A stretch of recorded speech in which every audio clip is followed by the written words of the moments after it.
പിള്ളേരെന്നതേലും ആഗ്രഹം പറഞ്ഞാൽ നമ്മളെ കൊണ്ട് പറ്റുന്നതാണ് അതങ്ങ് സാധിച്ചു കൊടുത്തേക്കണം എന്നല്ലേ സിദ്ദിഖൊക്കെ പറഞ്ഞേക്കുന്നത്. സോ ആ ആഗ്രഹ സഫലീകരണത്തിനാണ് ഈ പോക്ക്. പിന്നെ ആഗ്രഹം പറഞ്ഞ കുട്ടി ഇതേ നിൽക്കുന്നു. അയ്യോ ആള് മാറിപ്പോയി. ഇതേ നിൽക്കുന്നു. ഇതാണ് ആ കുട്ടി.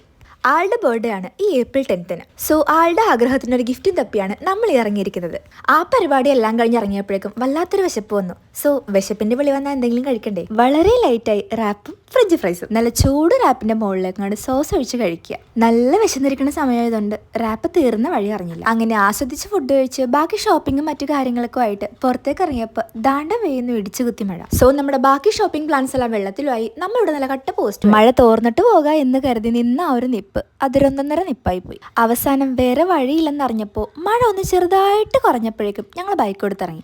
വീട്ടിലെത്തിയപ്പോൾ നനഞ്ഞ കോഴി കണക്കായി. തൊപ്പിയും മറ്റു കാര്യങ്ങളും ഉണ്ടായിരുന്നതുകൊണ്ട് ആഞ്ചലിന മാത്രം സേഫായി വീട്ടിലെത്തി. പക്ഷേ ഞങ്ങളാകെ നനഞ്ഞു കുടിച്ചു. അങ്ങനെ ഇന്നത്തെ മൊത്തത്തിലുള്ള ഷോപ്പിംഗ് വെള്ളത്തിലായി. ഷോപ്പ് ചെയ്ത സാധനവും നനഞ്ഞ് ആകപ്പാടൊരു നനഞ്ഞ പരിപാടി. എന്തായാലും നനഞ്ഞു, ഇനി കുളിക്കാം.